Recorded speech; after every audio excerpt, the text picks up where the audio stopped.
Sebelum menonton video ini, pastikan kalian fokus untuk mendengarkannya. Jika perlu kalian bisa menggunakan headset atau earphone agar suara di video lebih jelas dan bisa dirasakan. Nadiem Makarim lahir tanggal 4 Juli tahun 1984. Diketahui bahwa Nadiem Makarim mulai bersekolah SD di Jakarta. Kemudian ia lulus SMA di Singapura. Dari Singapura ia kemudian melanjutkan pendidikannya di jurusan International Relations di Brown University, Amerika Serikat. Dan selama setahun ia mengikuti program Foreign Exchange di London School of Economics. Ia juga melanjutkan studinya di Harvard Business School, Harvard University dan lulus dengan menyandang gelar MBA, Master Business of Administration. Nadiem Makarim diketahui pernah bekerja di sebuah perusahaan McKinsey & Company, sebuah konsultan ternama di Jakarta dan menghabiskan masa selama 3 tahun bekerja di sana. Diketahui pula ia pernah bekerja sebagai co-founder dan managing editor di Zalora Indonesia, kemudian menjadi Chief Innovation Officer Kartuku. Berbekal banyak pengalaman selama bekerja, Nadiem Makarim kemudian memberanikan diri untuk berhenti dari pekerjaannya dan mendirikan perusahaan Gojek pada tahun 2011. Nadiem lebih memilih menggunakan ojek saat pulang atau pergi ke kantor ketimbang menggunakan mobil pribadi karena merasa lebih aman. Tingkat kecelakaan pada pengguna ojek sangat kecil. Bahkan ia hampir 5 kali sehari naik ojek. Selama menggunakan jasa ojek, ia tidak pernah mengalami kecelakaan, tidak seperti saat ia menggunakan taksi. Dirinya pernah 2 kali kecelakaan, kendaraan pribadi 3 kali kecelakaan, dan naik motor pribadi 1 kali kecelakaan. Lantaran sering menggunakan jasa ojek, Nadiem pun sering ngobrol dengan para tukang ojek langganannya. Dari hasil obrolan dan pengamatannya, ia mengetahui bahwa sebagian besar waktu tukang ojek banyak dihabiskan untuk mangkal dan menunggu penumpang.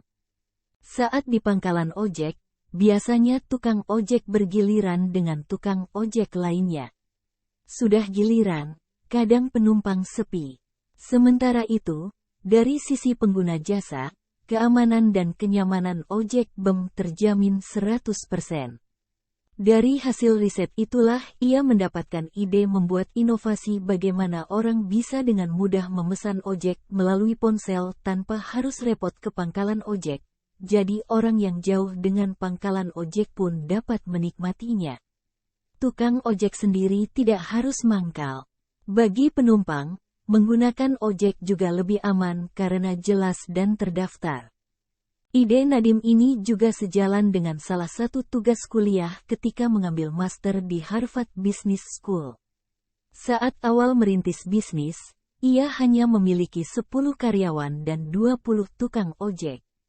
Kecintaannya terhadap jasa tukang ojek berhasil mengantarkannya menjadi pengusaha. Pada 2011, saat masih bekerja sebagai seorang pegawai, Nadiem perlahan merintis Gojek. Namun masih menggunakan sistem sederhana alias manual. Saat itu, penumpang masih menggunakan manual melalui telepon dan kirim pesan via ponsel pintar atau smartphone. 3 tahun kemudian, dia memutuskan keluar dari perusahaannya. Padahal saat itu jabatan Nadiem cukup strategis, sebagai direktur e-commerce. Dalam perjalanan, sopir ojek Gojek di lapangan sempat ada gesekan dengan sopir ojek lokal. Para tukang ojek lokal, tradisional merasa kehadiran Gojek mengurangi pendapatan mereka. Kini Nadiem Makarim sebagai CEO dan pendiri Gojek. Kini, sudah ada 10.000 sopir ojek yang tergabung dalam Gojek. Pertumbuhan 10.000 sopir ojek sangat cepat tahun ini. Padahal di awal Januari tahun 2015 saja, mitra sopir ojek masih 1.000. Aplikasi mobile Gojek juga sudah diunduh sebanyak 400.000. Ke depan, Nadiem Makarim ingin memperluas jangkauan Gojek ke seluruh Nusantara. Layanannya pun kini tak terbatas pada mengantarkan penumpang, namun juga bisa sebagai kurir atau pengantar makanan. Terima kasih sudah menonton dan mendengarkan. Jangan lupa subscribe channel ini. Jika kalian suka bisa like, dan jika kalian punya saran tentang video kedepannya kalian bisa berkomentar di video ini.